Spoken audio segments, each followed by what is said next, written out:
Optimal health for high performers. This is the Health Upgrade Podcast with Dr. Nawaz Habib. Hello, everybody. Welcome back to the Health Upgrade Podcast. This is Dr. Habib, and I'm here with JP, my co-host. Great to be here. And we have a wonderful special guest today, Dr. Stephen Hussey. This episode of the Health Upgrade Podcast is brought to you by Truvaga. Have you been looking for a simple way to feel calmer, think clearer, and sleep better? Imagine achieving this with just 2 minutes a day. I'm excited to introduce you to Truvaga, a handheld device that supports your nervous system through gentle vagus nerve stimulation. As a doctor specializing in functional health and wellness, I've seen firsthand how Truvaga has accelerated healing in my clients. I've used this device to help people with a range of issues, from sleep disturbances and heart palpitations to digestive dysfunction, nervous system imbalances, and mental wellness concerns. The results have honestly been remarkable. Truvaga is designed to catalyze and accelerate the shift in your body from fight or flight to rest, digest, and recover mode, helping you manage stress, maintain mental clarity, and unwind more easily. It's not just theory. I've witnessed its positive impact on real people facing real health challenges. The best part? Truvaga fits seamlessly into your routine. No need to carve out hours for wellness. Just 2 minutes a day can make a difference. It's a small investment of time for potentially significant benefits in how you feel and function each day. If you're curious to experience Truvaga for yourself, visit truvaga.com/upgrade. You can save $30 on your device by using the code UPGRADE30 at checkout. Remember, that's truvaga.com, truvaga.com/upgrade. It might just be the first step towards a calmer, clearer you, just as it has been for many of my clients. How are you, Stephen? Doing great. Hope you guys are doing well. We are excited to talk to you today because you have a very unique story in the context of heart attacks. And we want to talk about the truth about what really is happening in the body when one suffers a heart attack. And you know better than most, firsthand account, how these things go down and what's actually happening. Why don't we start off hearing a little bit about you, your story, how you got into chiropractic, and how you got into the realm of learning about heart attacks following your experience. Yeah, sure. So, Mike, from a very young age, I had a lot of, I guess you could call them inflammatory conditions. So, from the age of 2, like I had asthma, and then I used to when I was young, I broke out in like hives all over my body, or had terrible allergies, things like that, irritable bowel syndrome, and ultimately ended up with autoimmune type 1 diabetes, or the theory is that it's autoimmune, where I don't make insulin anymore, so I have to administer insulin, and that was at age 9. And so my parents and I were pretty reliant on Western medicine, just going to the doctors and be like, "What should we do about this?" And their approach was different medications, even diabetes, where I need a medication, I need insulin, in type 1 diabetes. It wasn't like, how do you minimize the amount of insulin you have to use through diet and lifestyle? It was just eat whatever you want, give insulin for it. That was the mentality. And so it wasn't until, I'd say, college that I started to figure out that I could change the way I live my life and have a direct impact on all these things I'd suffered with. And I'm happy to say that I got rid of most all of them when I started changing my lifestyle, aside from the type 1 diabetes that was kind of collateral damage from the inflammation that was there. So unless there's some stem cell cure or something down the road, then I'm stuck with that. But anyways, as a person with diabetes, I would always go to endocrinologists, and you always see the posters on the wall that said, increased risk for vascular disease, and especially small vasculature, so eyes go bad, kidneys go bad, you get neuropathies, things like that. And so I'd always had an interest in that. And then I found it interesting, though, that when I started, living a healthier lifestyle, that no doctor had ever told me that you could change this and it would have an impact on your ability to manage these conditions or get rid of them even. And so that kind of pushed me in a direction of maybe a more alternative health. And because I'd always thought I wanted to go to medical school, because I had a really good relationship with my pediatric endocrinologist. I really liked him. He's a good guy. But I realized the shortcomings of his recommendations at the time now, and just because he just didn't know any better. And so I decided on chiropractic school because my parents had always taken me to chiropractors, and they found that it really helped me with my asthma when I was a kid. That's why they kept taking me. And so I was familiar with that. So I was like, yeah, let's do that. Having no idea about philosophy of chiropractic or anything like that, I was like, this sounds like a good move.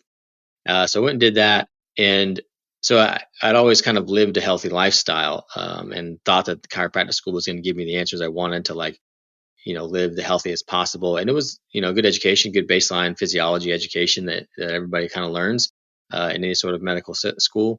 But it wasn't the answers I was looking for. I didn't know what the answers I was looking for were. I just stayed curious, and I've always been very curious about what creates health, and that's led me to studying like what sustains life on the planet and all this stuff. All of it matters. And despite my best efforts, though, at the age of 34, I had a widowmaker heart attack.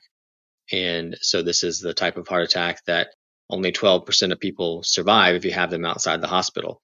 If you're in the hospital, there's a higher chance of survival. But thankfully, I survived.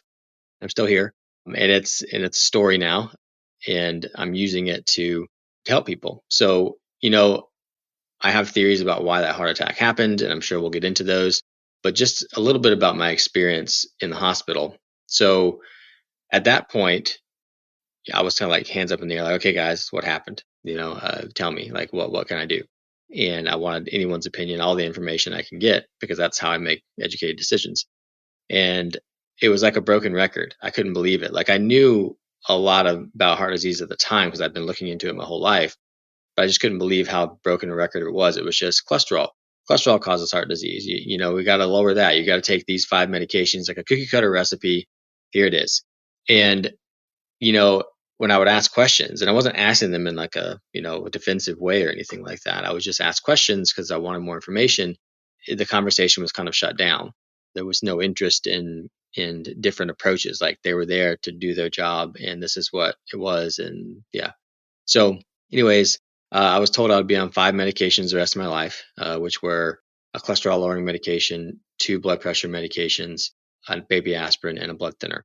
And I chose not to take them. I took the blood thinner for 6 months because there was a stent in my heart now. And until that incorporates itself into the artery walls, I wanted to take that. But then I stopped and haven't taken it since. I took a blood pressure medication for 1 day, and they wanted me on 2. And I said, you know what, I'll take 1, fine. So I took that 1, and in the middle of the night, I woke up, and they were taking my blood pressure, because they wake you up like 3 times a night in the hospital, and it was like 90 over 1 or over 50, which is pretty low. I mean, it's not like crazy low, but it's low. And so I was like, well, that's pretty low. And so then when they left the room, I realized that the room was like hot, so I got up to turn down the thermostat, and I got up pretty slow. But when I stood up, I almost fell right back over, and I was like, I'm not taking that anymore. Like, my blood pressure is too low. This is dangerously low. So, but it just goes to show that it was just a cookie cutter recipe. Here's what you do. There was no assessment of who is this person. Is their blood pressure fine now? If we give them these, is that dangerous? It was just, this is what we're supposed to do. And there were many other issues in the hospital. Like, they wouldn't let me administer my own insulin, which I understand, like, that's the protocol. You can't administer your own drugs, but I've been doing that for 25 years, and they were doing a very poor job at it. They were not letting me manage it and keep blood sugars normal. So here I am trying to heal from something, and my blood sugar is like 300, and they would only give me insulin at meals. They wouldn't get more aggressive with it. So all kinds of things like that. A nurse came in and went over a diet with me and told me to eat, basically a processed food diet. It was on the list of things that, I mean, there were good things on the list too, but on the list of things I was allowed to eat that was okay were things like fig Newtons and animal crackers, and things full of vegetable oils, and all this stuff, all these processed foods. So pretty crazy to see that. And so that I was pretty demoralized after the heart attack. I didn't know like why this happened, and it was demoralizing, and I was defeated. But those 3 days in the hospital experiencing that kind of reinvigorated me because I knew better than what they were saying. And then I realized, you know, there's people that are unfortunately going to be in that same situation, and they're going to get this same information. And it's wrong, in my opinion. It does not reflect the research, and that type of approach without doing anything else, it's going to put people right back in there. So I kind of made it a mission to spread this story and my experience and my information and what I've found since then, because what I've learned since then in the past 4.5 years is mind blowing. I can't believe, everything that I've learned and the understanding I've gained. But anyways, So I went home and did my own kind of heart healing routine, which I didn't know why it was working at the time or why it worked at the time. I was aware of some research on certain things, so I just started implementing some things, and within 3 months, my heart completely recovered. Which it was probably going to recover on its own, like some to some extent, but they said that it wouldn't recover without the medications. And again, all I was on was the blood thinner. So when I came back and the echocardiogram showed that it was pretty much normal function, they were like, "Oh, good. Sounds like your medications are working." And I was like, Actually, I'm not taking them." And they didn't really know what to say to that. But then maybe 4 or 5 months later, yeah, I was starting. Well, it was probably 3 months later when I really started to get a little more active, and I noticed that I was getting pain in my lower leg, so the lower right leg below the knee. And I didn't know what it was. I was like, "What is this? Like a DVT or like a compartment syndrome?" I didn't know what was going on. But eventually got around like maybe 6 months after the heart attack, I finally got into a vascular surgeon or got an ultrasound done, and there had a 75 to 99% blockage of plaque had happened in the femoral artery in my leg. And the only thing I can figure that happened, because my leg was fine the morning of the heart attack. I did a workout and there was no pain in my leg. And then, a few months later, all of a sudden I'm getting pain in my leg just walking on a treadmill. And I found some evidence that they went into the femoral artery in my groin to place the stent. And that device they used to seal up the artery there caused some blood flow issues, changes down the leg. And I developed plaque a little bit further downstream from that. And blood flow is one of the biggest issues as far as plaque formation, which a lot of people don't know, but it is. And so that's what developed there. And so I kept doing, I mean, they said at the time, like, we're not going to mess with it because, yeah, you can't play soccer and you can't do some of the things you like to do, but it's not interfering with your day to day life. And if we start messing with them, usually they get worse. And so I was like, okay. And in type 1 diabetics, this peripheral artery disease was what it is. Usually type 1s fare worse than type 2s even. So I was like, okay. So I just kept doing the things I was doing. And a year later, I came back and they tested it and it was only 50% blocked. And they came in and did the test twice. The technician went out and then she came back in and said, "Oh, the doctor saw something weird that we don't usually see. So we're going to do it all over again." I was like, okay. So we did and got the same result. And at that time, the vascular surgeon said, "Well, we can't say it's better because we don't see these things get better." And I was like, well, I mean, that doesn't make sense, but okay. Except it is, but Yeah. we're just not So, gonna we're anyways, gonna deny reality. yeah. And so, why not think like, wow, this has got better. That's interesting. Let's study this. What have you been doing? Like, why don't you want more information? Anyways, so then a year after that, I did another follow up scan and it was completely normal. There was no plaque in there. So yes, I reversed plaque in my body, which they said was impossible. And then just this past February, so maybe what is that, like 4 months ago now, or 3 months ago, I did a CT angiogram and got it analyzed by Clearly of the imaging of the arteries of my heart. And aside from a minimal amount of plaque in my right coronary artery, which was there at the time of the heart attack, so it hasn't progressed, the rest of my arteries are completely clean. Wow. And so the stent is patent. There's nothing in there it's open and clean. So pretty happy with that. So obviously what I'm doing is working, and I have done a lot of research to figure out the mechanisms of why what I did has helped it. So that's kind of my story. Well, let's dig into what it is that you're doing, because there are people out there who will hear this who haven't done the research and haven't thought it through the way you have, but and they should do it for themselves. But to the extent that we can help them, we'd love to, give them that leg up that you didn't have. Yeah. And so what is it that you're doing, or what are you attributing your phenomenal recovery to? And then what do you think, maybe even do it in reverse, what do you think you were doing prior to the heart attack Mm. that led you to be at risk and for this event to occur?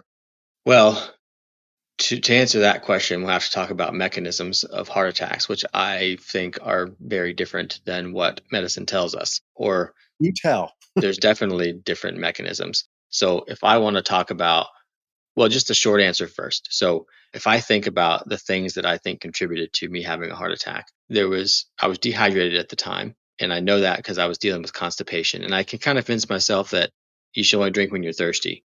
I was like, if I was lived in the woods today, like, you wouldn't have water all the time. But that's not taking into account the fact that, you're getting a lot of water with food and stuff, but also there's lots of dehydrating things in our modern day environment, all kinds of stuff.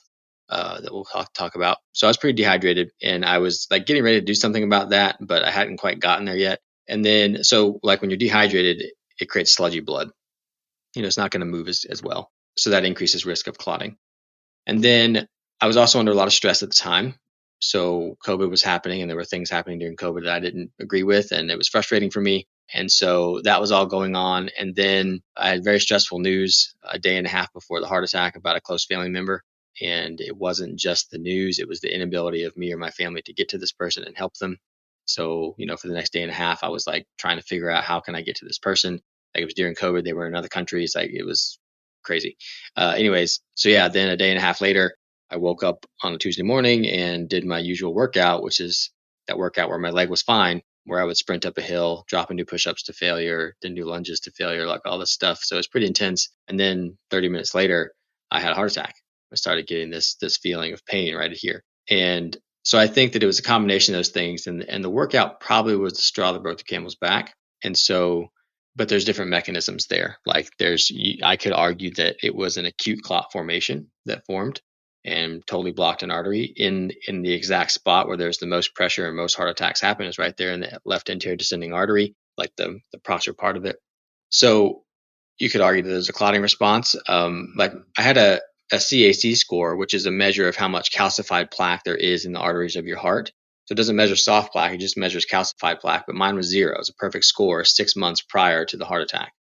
So, if there was plaque in there existing, it was not calcified, suggesting it hadn't been there that long, but there could have been some there. I don't know, and I'll never know. But all I know is that they went in, they found this 100% blockage there. But these are kind of tricky questions. We don't know that blockage wasn't there beforehand. And people say, how could that be? How could you have a blockage there and not have any symptoms? Well, it happens all the time. If you ask any cardiologist, they go in sometimes and they see blockages and somebody's not had a heart attack, or they see an 80 or 90% blockage and the person has no symptoms. So it's like, you're telling me that the person has 10% of the blood they need to an area of their heart and they have no symptoms whatsoever. We even have case studies of people who have severe blockages in the arteries of their heart who run marathons. And the reason being is because there's the work of this guy named Giorgio Beraldi.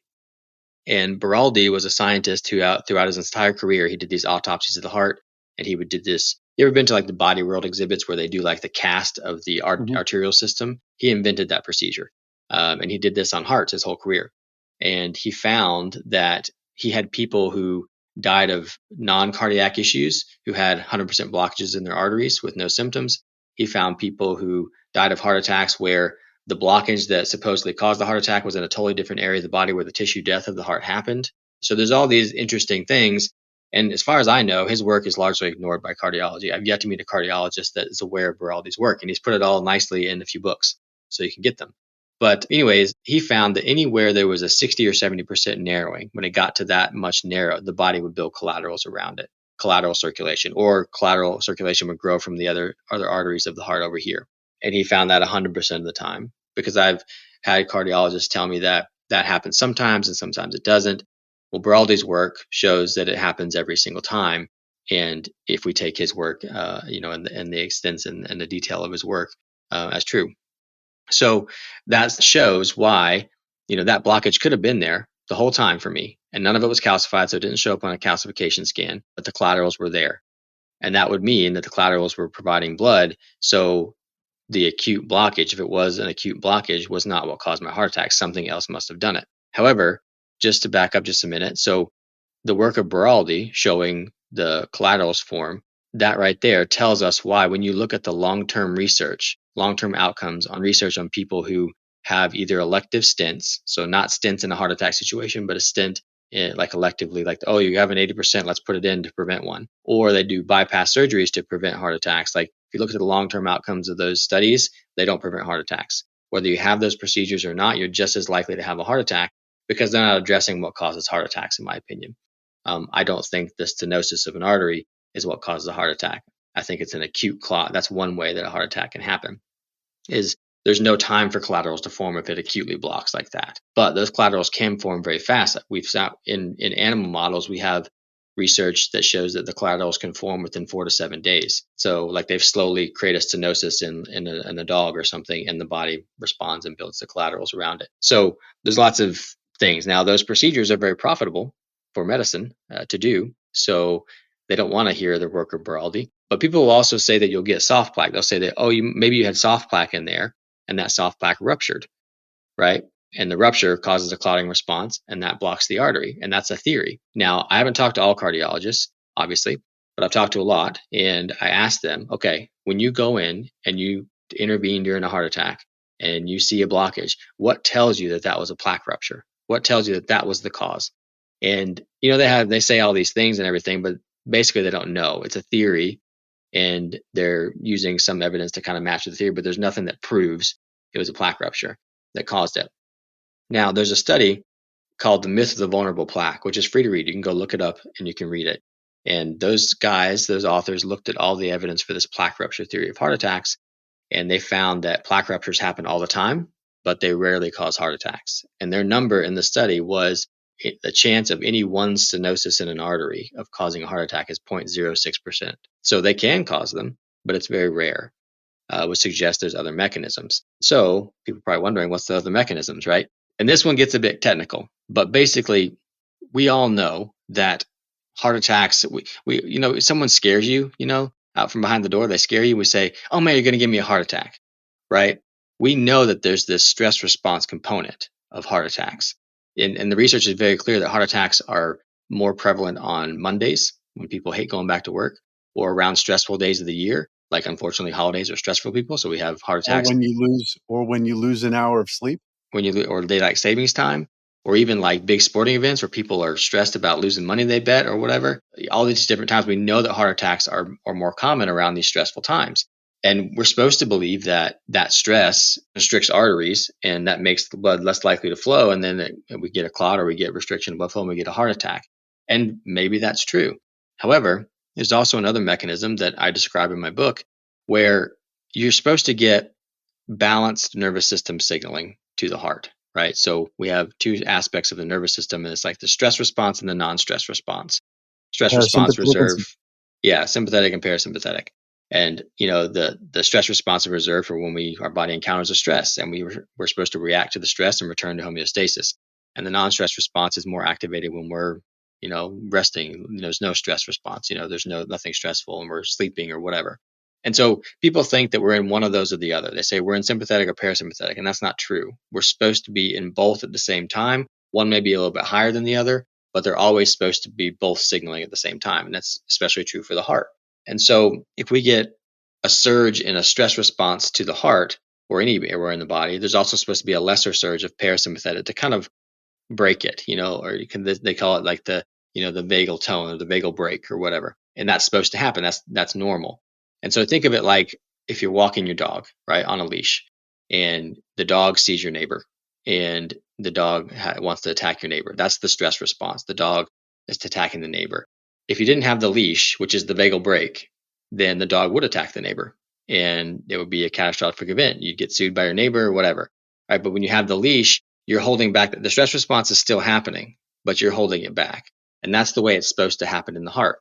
And unfortunately, there are aspects of our modern society that can create a stress response that's too intense, and we get an interference of the vagal break. We get low vagal tone, like the vagus nerve is not the nucleus ambiguous part of it. It's just it's not signaling properly because of different things, right? We're just too much in a stress response and it kind of tones it down.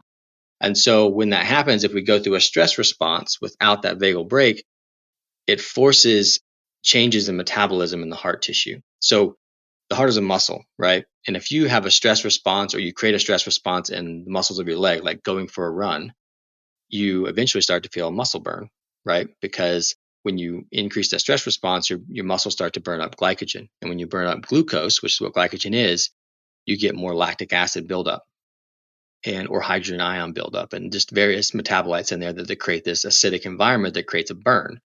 And so when you feel chest pain, that's what's happening in your heart. And they're saying it's because of a lack of blood, a lack of oxygen, which could be, you could get a blockage, you get a lack of oxygen, which means you revert to lactic fermentation and you're making more lactic acid, and that's creating a muscle burn in here. but it could also be this imbalanced nerve signaling. So when you get that expression of the sympathetic without the vagal brake, it forces the heart to burn more glucose than it likes to, because the heart is unique in that it prefers fatty acids and ketones for fuel. And I think this is the reason why, because if you burn too much lactic acid, it can create this situation. Yeah, so even in the presence of glucose, the heart will choose to burn fatty acids, which is different. Usually there's oxidative priority where you'll burn glucose first, but not in heart tissue, it seems.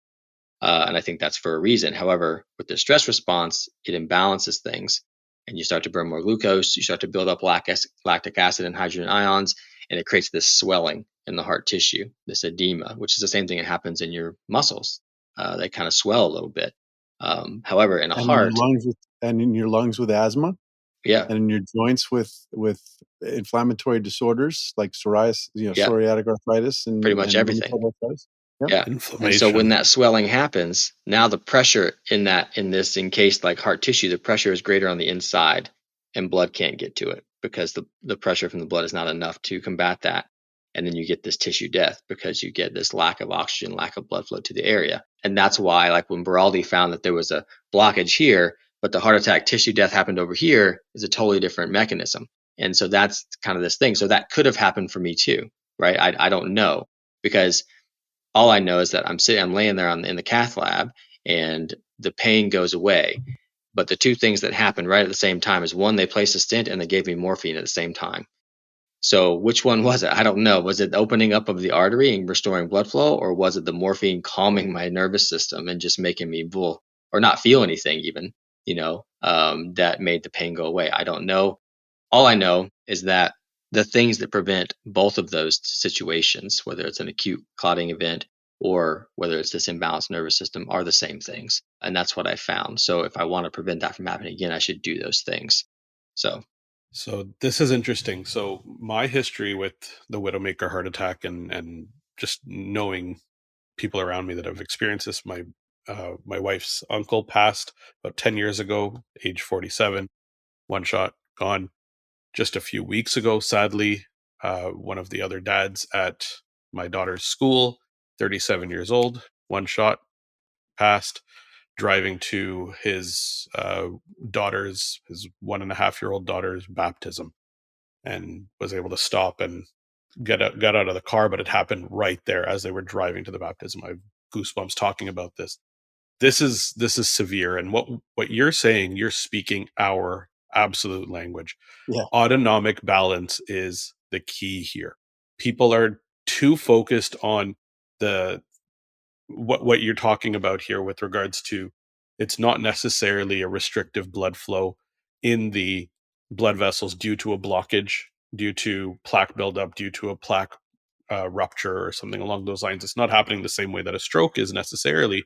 It's actually the edema buildup around the heart. Now, this is an interesting thing because very recently my wife was at a dinner with some cardiologists and internal medicine specialists, and what came up was there's a new study that showed that the pericardial fat pad size around the heart is actually, the thicker that is, the higher the risk of a heart attack.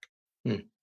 And so what that's telling us is there's an encasing tissue around here. And now if we build up that edema, we build up fluid damage because we've shifted metabolically from a fat burning to a carb glucose burning, and we're adding more oxidative stress, we're adding more edema, we're adding more inflammatory tissue or inflammatory buildup of inflamed water, or what we call this, just inflammation generally, what happens around joints, what happens in other areas.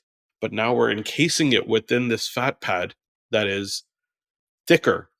What that means is it's a restrictive area. It's almost like the skull in the brain.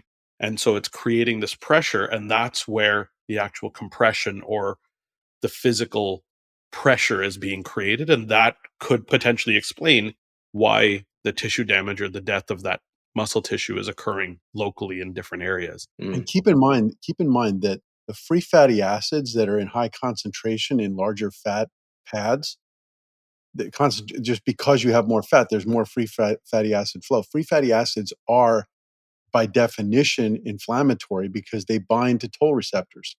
And toll receptors are sort of the most ancient receptor we have when it comes to the inflammatory process.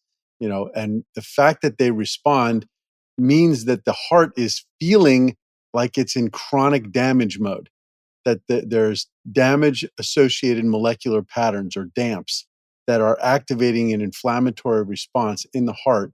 And we all now know that in inflammation and markers of inflammation are far more predictive of cardiovascular events than cholesterol level. I mean, vast majority of people who have heart attacks have normal cholesterol levels. Yeah. And what we call normal cholesterol levels today keeps changing to a lower number. And the lower we go, the more neurological and neurodegenerative disorders we are seeing. Cholesterol level between 200 and 250 is actually normal. You're going to have to convince me with a lot of evidence to suggest that 70% of humanity somehow has a disorder telling that their cholesterol levels at a natural level is somehow unhealthy. That's Mhm. not true. I mean, we've evolved very efficiently and very effectively. Mhm. So if your natural cholesterol level is between 200 and 250, you are actually at an ideal level. Do not let anybody tell you otherwise. But getting back to the heart attack situation, there's the autonomic nervous system has tremendous influence over things that we don't typically think of as being controlled by the autonomic nervous system.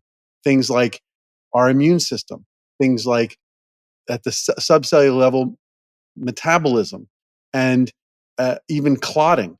Blood clotting has the platelets have on them that same alpha 7 nicotinic acetylcholine receptor. And we've done an episode previously talking about how interventions that modulate the vagus nerve and vagus nerve activity can have a role in how well you clot and how quickly you clot and whether or not you have clotting abnormalities or not. So I think there's a lot of truth in what you're saying, that the modern society and the stress that we're under is leading to more and more risk of cardiovascular events, inflammatory events, metabolic problems, and even clotting problems. Yeah. Well, and I want to clarify that too, because when people say stress, they think psychological stress. They're thinking like, oh, I'm busy, or I've got these stresses in my life that I can't control, or the unpredictable situations. And that's what they think of. And that is definitely a component of things Mhm. as far as stress goes. However, I want people to really think about it as the entire environment that your body is in and every single stimulus that your body is receiving. And there are many aspects of our modern day environments that are signaling to the body to be under more stress. And the reason they're doing that is because they're interfering with interbody communication, and they're breaking down the communication pathways in the body. And so what's that's creating is creating incoherence. So if your body can't communicate cellularly or quantumly, like, through like entanglement and things like that, or if we don't have enough structured water in the body, or if we have scar tissue in the body, or if we have rewiring of the brain because of past trauma or various things like that, there's so many different aspects that interfere with our body's ability to internally communicate. And then also things that interfere with our body's ability to reach out and perceive and connect with its environment, meaning we have a low electromagnetic field of the heart, which comes from the heart. And so when you can't reach out like that, you feel isolated. Your body can't sense the electromagnetic fields around it and the electromagnetic fields of other life around it. And we get this incoherence, right? So where things are not synced up and communicating as they're supposed to be. And so that's what's creating, to me, I don't think, this is just an opinion based on my research, but I don't think the brain is controlling anything.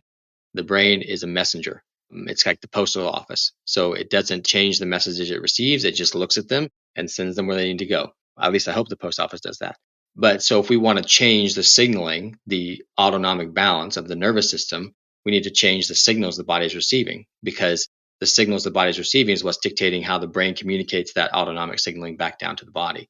And so, Yeah, the brain's and just interpreting. yeah, It's exactly. not creating, it's interpreting. Right. And so if you look at all the different aspects of our modern environment, whether it be artificial light disrupting our circadian rhythm, or just exposure to artificial light in general, or the electromagnetic fields, or the toxic food diets, or various toxin exposures, or traumas, emotional or physical past traumas that aren't resolved and they get stored in the body, scar tissue, even from things like surgeries, things like, there's all these different things that interfere with this communication in the body, and the heart is picking up on that. And the heart is kind of the sensor of our emotional state as well as our communication state. And that's why we measure, the best measure of autonomic balance is through heart rate variability, because the heart is what's picking up on that. And so if you're creating that state, then you're basically like the heart's picking up those signals. And there's other senses too that are picking up signals that are being relayed to the brain. And the brain's like, oh my gosh, what's this environment? Or we feel isolated or whatever. And that sends it back down. And if it's too much of a stress signal, then that's when we predispose ourselves to the situation that can happen with the heart. But it takes it away from, oh man, I'm just too stressed, to like, stress is going to happen, like psychological stress and things in life. Stress is going to happen. But the more we control all those other things that are signaling to the body that it's in a foreign environment that it doesn't know how to operate in, the less we do have those kind of stimuli, the more we're going to be able to cope with those stresses we can't control that are going to happen. So again, that means all the stuff, all the health stuff, be in contact with the earth, have loving, positive relationships, and, decrease toxin exposure, minimize exposure to electromagnetic fields, set your circadian rhythm, get sunlight, like all that stuff. Like those are the signals that are good. And if you look at the research, like those are all the things that increase heart rate variability. So it makes total sense, but you have to look at it from that perspective to realize how important it actually is and what the actual cause of preventing, or what the actual thing to do to prevent heart attacks is. It's not micromanage your lipid levels. That's been doing nothing for us. And those lipid levels change all the time. People say, oh, my lipids are high. It's like, no, they're not. Well, maybe they are, but I don't know what they are right now, because that one snapshot in time was a long time ago and it hasn't been that since. It's changing all the time. So you have to kind of zoom out and get it from that perspective, which is what I had to do to figure all this out for myself. And it's been enlightening, and it gives me like the I don't know, confidence to do what I'm doing and know this isn't going to happen again. Yeah, your story is resonating, and the way you're explaining this, you're speaking my entire language. Like, I don't know if you know about this, but this is my book, Upgrade Oh, Your nice. Vagus Nerve, and it's literally you're outlining the 4 types of stress that I talk about: the emotional day-to-day stressors, the psychological traumas that people have experienced in the past, the physical stressors of movement and lack of movement or overdoing it, and then the biochemical stressors, anything from EMFs to toxic burden to poor dietary choices to dehydration being a big Mm-hmm. piece to this puzzle, right? And you're explaining that all of these are the actual things that are linked to heart disease, that are linked to what we now see as being HRV drivers, right? When you have an excess of these stressors and your body can't handle them, and you lose that resilience, you lose that ability to bounce back. Literally, you lose the ability to turn on that vagal brake. Your body shifts heavily towards that sympathetic contracted state. Mm-hmm. And that contracted state is what's literally resulting in an acute scenario, something like a heart attack in an acute state. So this makes a lot of sense, I think, for people to understand that it's these stressors that we know. If you go and you actually look through the research talks about all of the stressors that are the precursors or the triggers that lead us to have an increased risk in heart disease, right? We know that blood sugar imbalance is a huge one. We know that smoking, we know that lack of movement and sedentary lifestyles, right? A lack of connection, depression, mental health Lack of issues. sleep. These are all, lack of sleep. These are all heavily linked to heart disease, but they're missing that middle point as to what is it actually affecting. And the effect of it is on autonomic balance. And I think you bringing this to light is so important for people to understand it. It's actually affecting your sympathetic parasympathetic vagus nerve balance. And that's where the key is. We need to improve vagal tone, as you've mentioned, because that is our linchpin to resulting in resilience, recovery, the ability to heal. And we cannot heal. I've said this 1,000 times. We cannot heal when we're stuck in a sympathetic dominant state.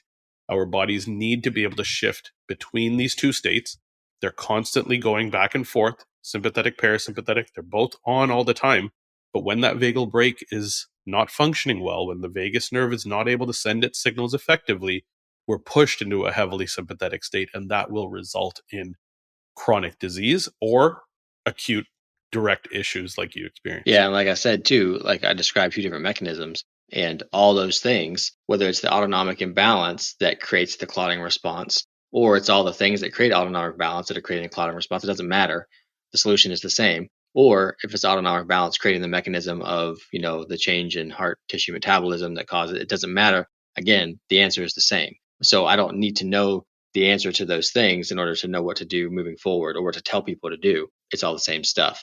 But people, they get real caught up in the lipids, they get caught up in atherosclerosis, or they get caught up and they get some imaging done, and their CAC score is high or something like that, and they're scared they're going to have a heart attack, or like because technically the research shows that the higher your CAC score is, the higher your risk of heart attack. But the question is why? Why is that? It's not because the artery is going to slowly, close and clot. If that happens slow enough, you're going to build collaterals. It's not because there's going to be a plaque rupture, because that's rare. I mean, it could happen, but calcified plaque is said not to rupture. So what's the mechanism here? And the mechanism is that it's blood flow. Blood flow is huge. And that's the whole mechanism behind, that and damage to the lining of the arteries, the whole mechanism of why the plaque is there in the first place is these changes in blood flow, because people get caught up in that and they think that preventing heart disease is going to be about managing the lipids and managing the plaque in the arteries. And I would argue different. Yes, we can do some things that enhance blood flow and prevent plaque, or make it irrelevant, I would say, even if it's there. But all that stuff is also balancing. The stuff you do is also balancing the autonomic nervous system. So what's really having an effect? I don't think we're meant to understand. We're just meant to understand that we need to give our body the right signals, and it will be intelligent enough to do what it's supposed to with those signals. Yeah, I think just to riff off that and what Dr. Habib was saying, I think it's very reductionist for us to say, okay, well, because we see this, a high calcium score or blood pressure spikes or things, that somehow those are the causes of the heart attack. I mean, we use the analogy of ambulances oftentimes show up at car accidents, but we don't blame ambulance drivers for causing car accidents, even though they're there. So we have to stop thinking of these, what I'm going to call sort of comorbid features or symptoms, if you will, as being causative. They're not. It's too reductionist to think of it that way. Much the same way it's too reductionist to think of each of these systems as being independent of one another. The entire medical profession is set up in a way that is, I think, misses the point. You've got specialists that do one tiny little part of the body, and we think of that as being, the best way to approach a specific condition, when in fact, we talk about it. The brain is just as much an immune organ as it is a nervous system organ. In fact, there shouldn't be a difference between those two terms. They're the same structures. You've got the same receptors, cytokine receptors on neurons and neurotransmitter receptors on immune cells. And the same thing is true of cells involved in clotting, and the same thing is true about cells involved in muscle. The neurotransmitters that are on receptors that are on muscle cells are the same neurotransmitter receptors that are on immune cells. So the same signals that we're sending out it's not just affecting one system. You're affecting the entire body. It's a symphony. And we need to make certain that all the parts are functioning properly, yes, but to just say, oh, well, I've got my liver functioning properly, but my lungs and my heart and my pancreas are all screwed up. No, that doesn't work that way. The whole system is either functioning properly in homeostasis or it's not. And stress, and you're absolutely right, stress, I don't just mean, the fact that you have a boss that's beating up on you and you get a report in. I mean all of the things that are challenging your homeostatic state. Anything that's pushing you out of homeostasis is a stress. And your immune system, your nervous system, and all of the rest of the systems of your body that are all really integral with one another, metabolism, etc., all respond in unison together to either oppose that stress or get you back into homeostasis when that stress is gone. And if we don't recognize that short-term moves are healthy, you want to stress yourself briefly and then move back into that parasympathetic recovery state. But if you stay in that stress state too long, everything gets out of balance. You just become more and more and more dysregulated. Unfortunately, Western society, for all the reasons you point out, toxins in the food, seed oils and staying up late and social media and dopamine over expression, all of those things are dysregulating us, separating ourselves away from the feeling of safety and being able to be in that parasympathetic recovery homeostatic state. Definitely. There was my rant about modern health damage associated with direction our culture's going. Mm-hmm. Stephen, I'd love to dig into a couple of things you mentioned earlier. You mentioned your heart health protocol that you did for yourself to reverse plaque in your femoral artery, and the fact that when you've done your testing again for the angiograms on the heart, there was maybe not reduction, but at least no more progression of what was present there. So you alluded to that. I'd love to dig into that heart health protocol. What are you using? What are some of the tools and what are some of the practices that you've determined are good for you? Well, what I used initially is, I guess, different than everything I do now. But so I like to point out what stayed the same for me and what changed. Let's do that. And so what stayed the same after the heart attack were my low carbohydrate animal foods diet, which is super blamed for heart disease. I've always eaten that way. Well, not always, but probably 11, 12 years now, because it's so easy to manage type 1 diabetes with that diet. So that stayed the same. So lots of animal fats, animal foods. My LDL levels stayed, I wouldn't say the same, but high. They stayed high, like considering, according to Western medicine, they're high.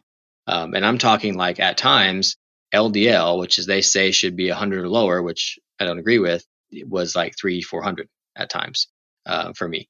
And if we want to talk about explanations of why that happens on low carb diets, we can, and why it's normal.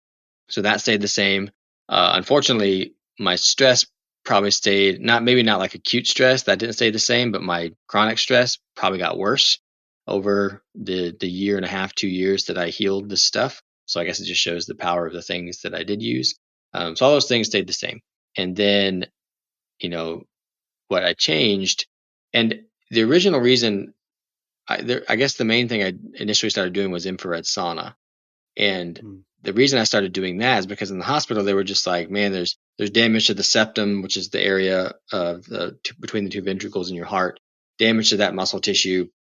You're at higher risk for heart failure now. And I knew about the literature on infrared sauna and heart failure and how phenomenal it is for helping people with heart failure, preventing heart failure and stuff. And so I was like, and the reason that makes sense evolutionarily, historically, is because anytime the sun is up, it's emitting 40 to 50% infrared light. So that's a natural stimulus that we would have gotten. So anyways, I started doing sauna, trying to just prevent heart failure, prevent the development of heart failure that they scared me that I was going to get. I didn't recognize the other benefits that I was probably getting for the arterial health as well until later when I looked it up and did research and things. So I did a lot more grounding. So like I knew about the benefits of grounding, but I was not prioritizing it or doing it consistently.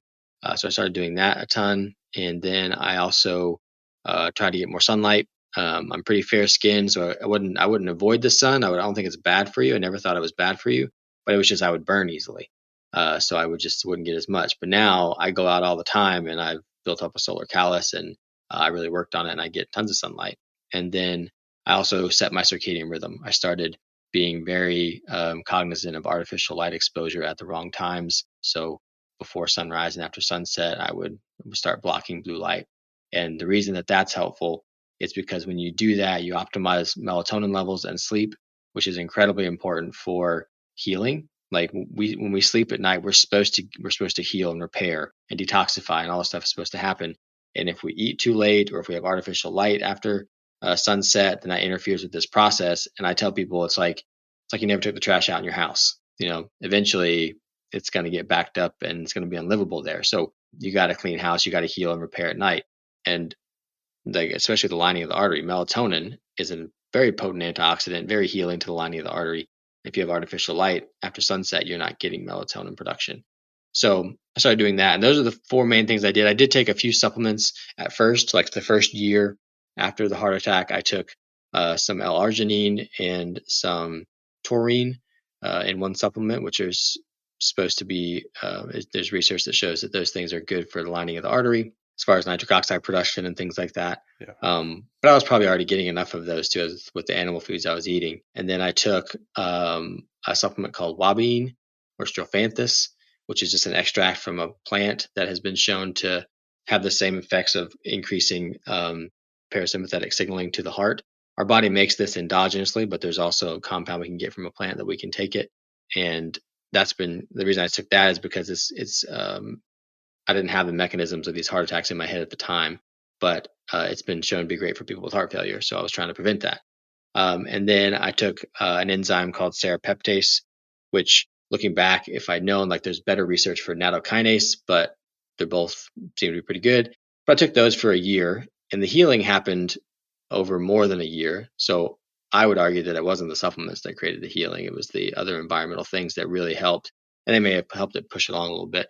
Those are the main things that I changed. So yeah, and I'm doing the aspects of those things more intently now, and it's kind of grown. I've gotten better and better at it over time. But yeah, Still and doing now the I'm same pretty workouts? recovered. No, I don't do those workouts anymore. I basically just go lift weights twice a week, and then I go hiking. I have a Peloton bike, and I stay active. I walk around the neighborhood. I try and get outside to work out as much as I can, and be in natural sunlight and stuff, but not as intense anymore. I did play soccer a few times since the heart attack, but I haven't done that as much anymore either. And that's mostly a result of being too busy. But Okay, but are you trying to avoid those? Because I mean, running hills and doing lunges to exhaustion, et cetera, yeah, those things are that's pretty extreme. That's I mean, yeah. not suggesting it's a bad thing, but you just don't want to stress the heart the same way.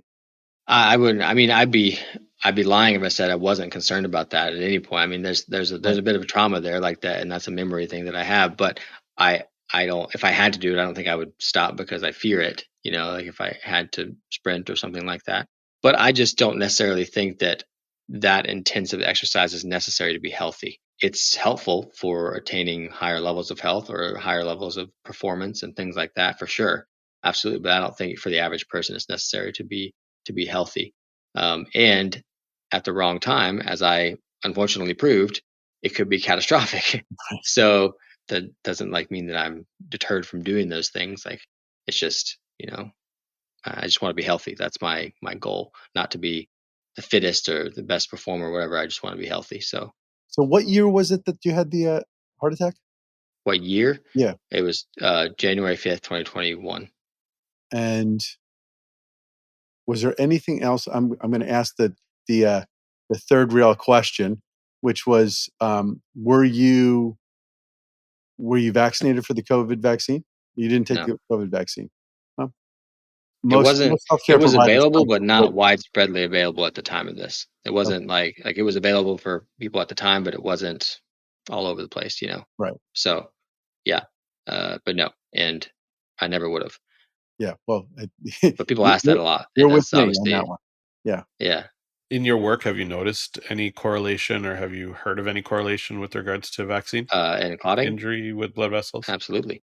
I wrote a whole article on Okay. it. It's on my website, which is resourceforhealth.com. There's explaining the mechanisms of adverse reactions from the injection, and I do it all using structured water because I found that there was an ingredient, and there's probably lots of ingredients in the injection that do this, but one of them, I was just reading the work of some scientists, and I found that it was in there, and he was using it to destroy structured water in cells in some of his experiments, just kind of testing things, and it's in the injections. So I was just like, so when you understand that, I can explain clotting, I can explain myocarditis and pericarditis, I Yes. can explain increased risk of cancer, I can explain anaphylaxis, everything. Because when you understand structured water, you understand physiology a lot better, and it makes more sense when you do that. I have two questions for you really quickly. Number one, did you include any breath work or meditation practice in your heart health routine? Um, some breath work. I started doing some Wim Hof stuff, not for very long though. But what I did do that I should probably put more attention on or let people know more is just really focused attention on gratitude and things like that. So Yes. gratitude journaling and just like making it a point every single day because it does give you new perspective. Like obviously I survived and like just being grateful for that. and the things I do have, and the opportunity to share the story and help others, like that's rewarding. So that's been more of a, I wouldn't say that was an immediate thing that I did, but that's more of a thing that's grown over the last few years or so. Second question, you've mentioned structured water a couple times. I was lucky enough to speak alongside Dr. Gerald Pollack, fourth phase of water in Mexico last November, which was amazing. I got to learn from a brilliant, brilliant author on this. Give us a Cole's notes on structured water, its effects, and kind of how you utilize it. So structured water is this idea that, we're all taught in school that water has three phases: solid, liquid, gas. But there's actually a fourth phase, and it's got many different names: structured water, easy water, bound water, fourth phase of water, and it's basically a gel-like state. So water can actually structure itself into a gel-like state. So you can think of like the consistency of raw egg white, or or even just Jello, or like when you put bone broth, a good bone broth full of gelatin in the fridge, and it becomes gel. This is the kind of state that this water gets into, and it has like a slightly different molecular formation. So it's H3O2 instead of H2O when it forms this way. But it's a phenomenon that happens if water is free of toxins, it's full of minerals, and it's somewhat energized. Water has the ability to hold energy, which is unique among liquids, that it holds energy. And when it holds enough energy and it gets next to a hydrophilic surface or a water loving surface, which every single surface in the body is water loving, then it will become this gel like state. And most of the water in the body, the cells, or a lot of it anyways, is in this gel like state, which is why if I take my forearm and I push on it, it just bounces right back like I'm pushing on Jello, right? So that's what gives it that consistency. And this happens in the lining of the arteries as well, which is where I came across it in my work, and then expanded to all the things. But it's also what surrounds fascia in the body. It's what hydrates fascia. So if you get scar tissue is dehydrated. It's the lack of structured water on the fascia, on the collagen. But it happens all over the place in the body. And so, yeah. So in the lining of the artery, like there's these characteristics of structured water. Why it's important to know this is because it's impenetrable, almost completely impenetrable. So the only things that can penetrate structured water, get through it, are very small hydrated ions of minerals. So anything potassium or smaller can get in there, whereas sodium or bigger can't penetrate it. So if you have this layer of structured water on the lining of the artery, like on the glycocalyx, on the endothelium, then there's all these layers that are protecting the lining of the artery. So when you get this idea of, oh, cholesterol goes and it attaches itself to the lining of the artery, it's like, not if there's structured water there. Nothing can penetrate it. Like potassium ion is like 0.25 nanometers in diameter, and it can penetrate it. But like sodium is like 0.28 or something like that. So that's the difference of what can penetrate it and what can't. So anything bigger than that, anything bigger than 0.28 is not going to penetrate the structured water. And cholesterol molecules are like 24 nanometers or something like that, depending on the which one you're talking about, which lipoprotein you're talking about. So there's no way it's going to penetrate like that if you have structured water. So if you're worried about cholesterol, like, you shouldn't be, first of all, but second of all, like, if you are worried about it, like, build structured water in your arteries and protect them. And the number one way to build structured water is infrared light, which again makes complete sense because all life on Earth, except for humans, live indoors, is outside in infrared light all day long. Even when it's cloudy, like today, it's you're getting infrared light.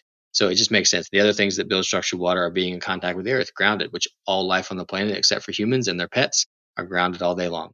Outside. It's like these are the stimuli that we're missing that's creating this issue. We're not building structured water. And structured water, the other things that it does is it's also a battery. It creates a battery situation. So the way that structured water forms, it cleaves off one of the hydrogens of water. And so you're left with an oxygen and a hydrogen. And those oxygens and hydrogens team up with other oxygens and hydrogens and make like this lattice-like structure. So to me, it looks kind of like it makes these planar-like structures that line up on each other. And that's what creates the layers of the structured water, this gel.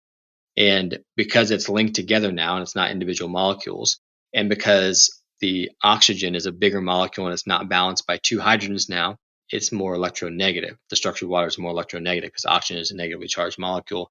And it also, electrons can travel through it now because they're linked together. And all this makes it very electronegative. But the hydrogen ions that were cleaved off to make structured water, they are now in the lumen of the artery or next to wherever the structured water formed in the body. So that creates a negative area next to a very positive area. And that's a battery, which is exactly like the positive and negative on a battery. We all know we have to organize it in a way to put it in something.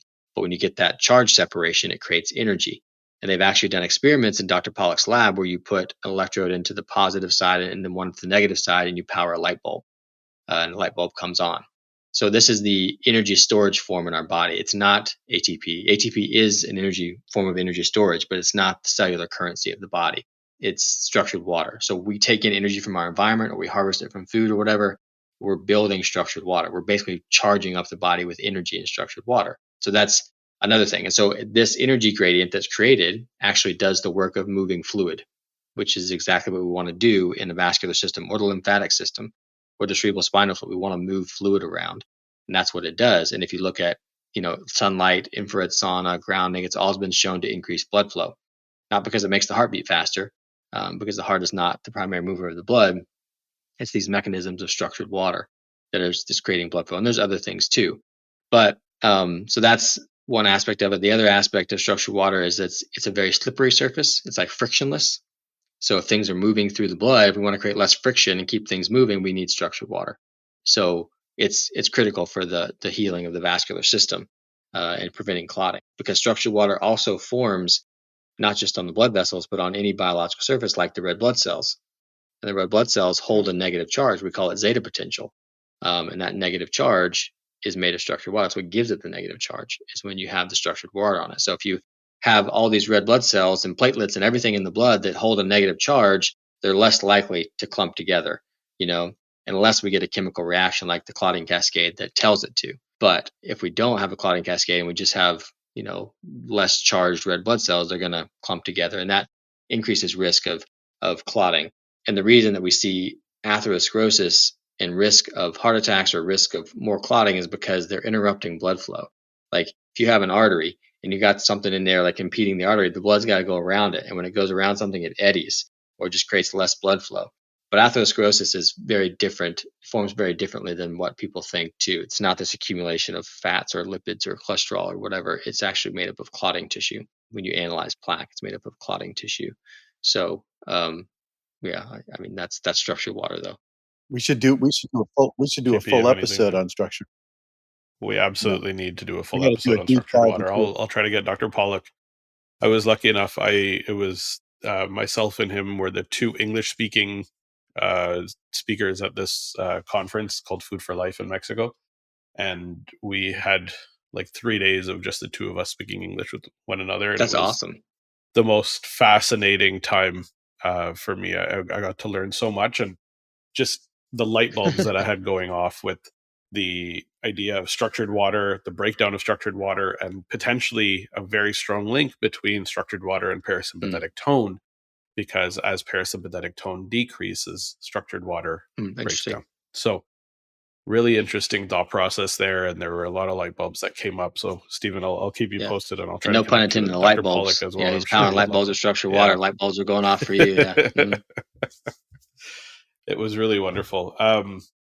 Stephen, I want to be very careful with your time. I know you're probably busy and we've got calls and stuff coming up. I want to give everybody an opportunity to connect with you, learn more about you, and where they can learn more. So give us the rundown. Where can they follow you? Where can they look up more? Yeah. My website is resourceforhealth.com. And on there I have, like, people can join my health community. My courses are on there. I don't write blogs very often, but my blog is on there and my book's on there, and all the recommended products that some of them may use, for this healing are on there. And then I'm on social media. Handles just Dr. Stephen Hussey, Dr. Stephen Hussey. And people can reach out on there. And I'm not always, but posting on social media. Like when I learn new things, I'll post on there. I try and teach, concepts and stuff through social media. So yeah, so people can find me. This is amazing. JP, any final No, words? I'm just really excited to dig into some of the things that you talked about today, and it's great to meet you and to hear somebody else who's gone through a journey not exactly the same as mine, but came to very similar conclusions. There's a grand awakening that's happening, and I'm glad that you're part of the team of people that are trying to wake people up and get them to recognize that a lot of what's going on in medicine right now is business. It's not the mission of healing that it used to be. So we're glad to have you on board. Yeah, thanks for having me on. It was a blast. Dr. Hussey, thank you so much for joining us, for sharing your personal experience, everything that you've learned having gone through it, your protocols, the tools that you included in your care protocols. These are the same things that I recommend to my patients that I do personally. And I know JP does a lot of them as well.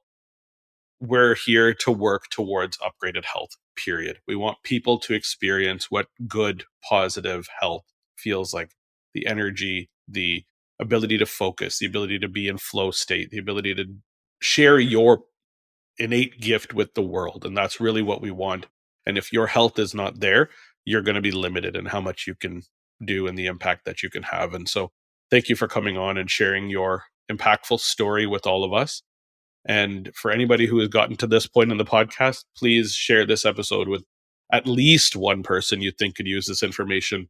I think this is such an important and powerful episode. And so if you have more than one person that you can share with, please do spread this out, because we do want to make sure that as many people as possible know the truth about heart attacks. Thank you so much for joining us, and we'll catch you all on the next one.